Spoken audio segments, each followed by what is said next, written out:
อนนี้ก็มาถึงโซน far away แล้วนะคะ เป็นเมืองในเรื่องของเทรคอะเรื่องเทรคยักษ์เขียวนะคะ นี่นะคะเป็นลูกของลาเขาชื่ออะไรอะดองกี้เนี่ยที่เขาเป็นแฟนกับมังกรตัวใหญ่ลูกออกมาเป็นแบบนี้ค่ะคือ Enchanted Airways เป็นรถไฟเหาะขนาดย่อมเป็นมังกรใช่ไหมหนูจำได้ไหมคะนี่ก็บอก 25 นาที รอจนเบื่อเลยค่ะกว่าจะได้ยานทีนึงเป็นนาทีเลยอะค่ะเขาบอก25 นาทีตอนนี้เข้าเป็นเท่าไหร่แล้วคะ 35แล้วครับ รอจนเบื่อแล้วจริงๆนะ เหมือนมันขยับได้หรือมันพูดได้เนาะแต่ว่า ใช่ มันไม่มีเครื่องตรงนี้ด้วยให้ขายหรืออะไรสักอย่าง เข้ามาแล้วนะคะเข้ามารถไฟเป็นลูกมังกรค่ะมังกรแดง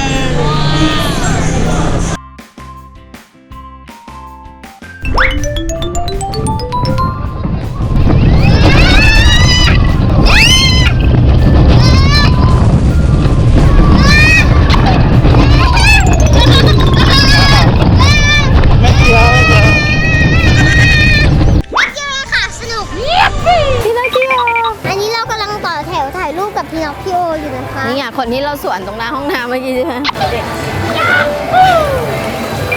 น้องพิงใส่ชุดเหมือนกันเลยชุดเหมือนกันก็พอแปะมือค่ะอันนี้คือเมื่อกี้เนี้ยมันจะมีช่างของทาง Universal ถ่ายให้ด้วย ถ้าเราแบบว่าอยากได้รูปเขาเราไปดูที่บูธแคมเมราใช่ไหมบูธโฟโต้อ่ะแล้วเราก็ไปซื้อได้อะไรอย่างงี้ค่ะแต่ว่าเราไม่เอาเราถ่ายเองแล้วโอเคไหมเพราะว่าปกติราคาจะสูงเหมือนกันของเขาอะเล่นต้นถั่วอันเนี้ยคือ Puss in Boots Giant มันจะเป็นเหมือนรถวิ่งลากขึ้นไปแบบนั้นอะค่ะแม่จำได้ว่ามันไม่ค่อยหวาดเสียวแต่มันจะกระแทกปักอย่างเงี้ยใช่ไหมโหนี่สวยมากเลยนะถ้าเป็นต้นถั่วยักษ์เห็นไหมคะเหมือนเราเข้ามาในป่าเขาผิดต้นไม้ถ่ายตอนนี้เข้ามาข้างในแล้วนะคะก็จะมีคิวกดแต่ข้างในเขาก็จะตกแต่งสถานที่ให้ไม่เบื่อมีการ์ตูนให้ดู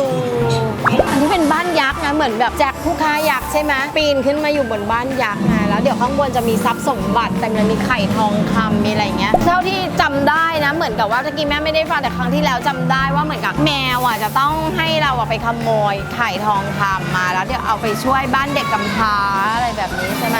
ไม่ทำอะไรครับเด็กเดียว มันร้ายไข่ไปขโมยไข่ทองคำ ไปขึ้นไปแล้วเดียว แล้วเดี๋ยวมันจะตกทิ้งๆนะ ไม่ดิ่งไม่ดิ่ง มันจะค่อยๆลงมาใช่ไหม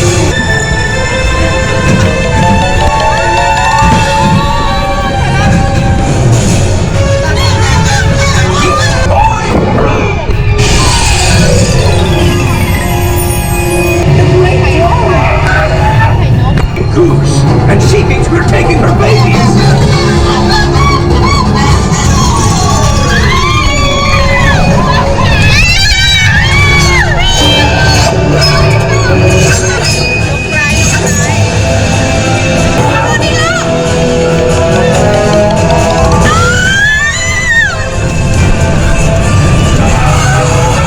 Do that to your โอ้ยเจ็บพุง babies. เจ็บพุงนะ ใช่มันเป็นแค่ Celebrate. ได้แล้ว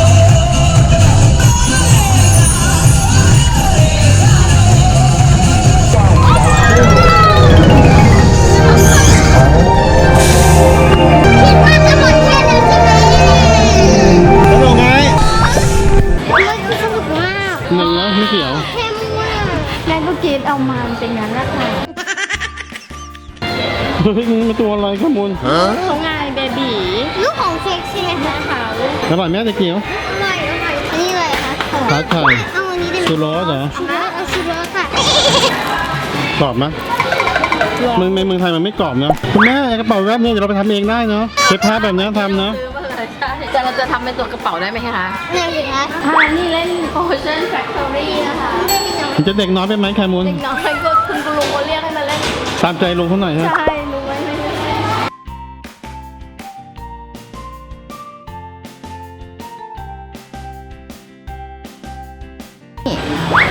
น่ารักดิดูกระจกเรามีกระจกได้ เฮ้ยน่ารักซื้อไหมใบเท่าไหร่ลูก แม่ว่าใส่เนี้ยน่ารักราคาเท่าไหร่สิคะเรียนเรื่องเหรียญมาแล้ว $23 พอย90 เซนต์